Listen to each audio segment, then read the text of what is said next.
My name is Christeen Thornton, and here are my top 5 inspirations. So, my first inspiration, I'd say, would probably have to be jazz music. I'm a really big fan of Vince Guaraldi, the Dave Brubeck Quartet, all the way through to Thelonious Monk. I have been listening to jazz my entire life, and strangely enough, I'm often listening to jazz when I'm going into these abandoned places. That might seem kind of strange, but it's very calming to me. And it just sort of helps me focus as I'm going along and doing my thing. So my second inspiration would have to be a very important woman named Benazir Bhutto. She was actually the Prime Minister of Pakistan, and she was Muslim before she was assassinated. I'm actually a Muslim revert, which is something that a lot of people don't know about me. I'm a Sufi, and my view of the world has largely been influenced by my faith. Sufism is a branch of Islam that is separate from the more commonly known Shia and Sunni. And we believe that you can find God through art and music and dance and inspiration. Benazir Bhutto wrote a very important book called Reconciliation Between, I believe it's called Reconciliation Between Islam and the West, where she describes Islam being very feminist in nature.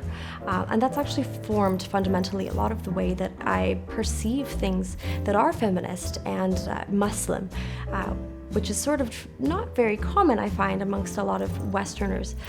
So I kind of hope that after seeing this that it inspires you to go and explore this too, because it's rather interesting. I wanted to talk about my grandmother because she was somebody that really had a great hand in raising me.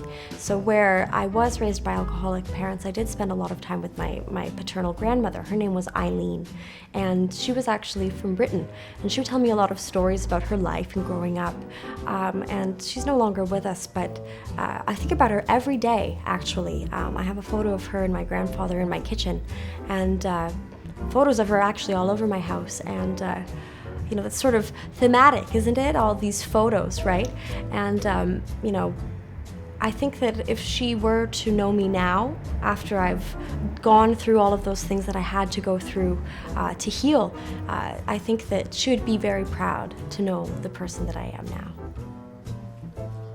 My fourth inspiration is actually Emily Dickinson, who was a poet from the 1800s, and she was a lovely, lovely person who didn't ever leave her house. She was an agoraphobe, and I'm an agoraphobe, clearly. And when I was younger, I didn't have the vocabulary for what agoraphobia was, and I'd actually started reading Emily Dickinson in probably grade 10.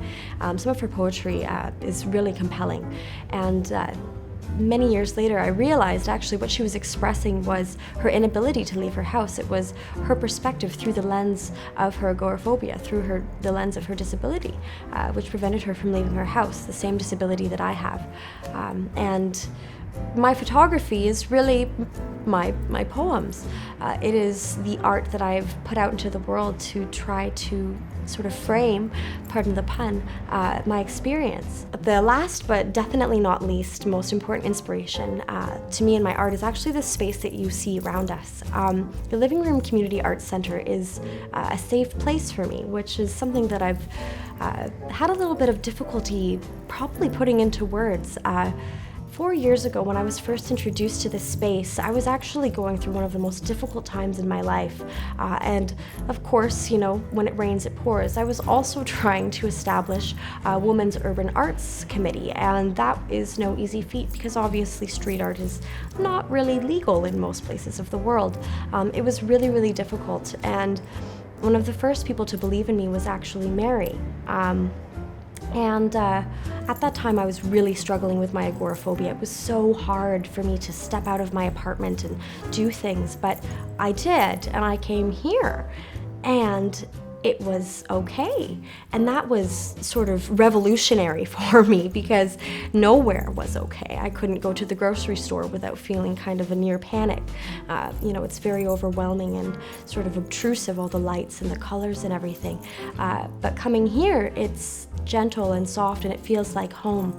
And so being able to have this place to come to in the community meant that I was able to meet other people. And from there, I was actually able to start to do advocacy work within the context of living and working in the city of Oshawa. So this place is not just an inspiration for my art, but it's an inspiration for my worldview. It's an inspiration for not just me, but for many other people as well. My husband, Austin, he's here with me right now, and he and I have talked about this place many, many times and how healing it is, not just for me, but for the community. And I certainly didn't want to overlook that.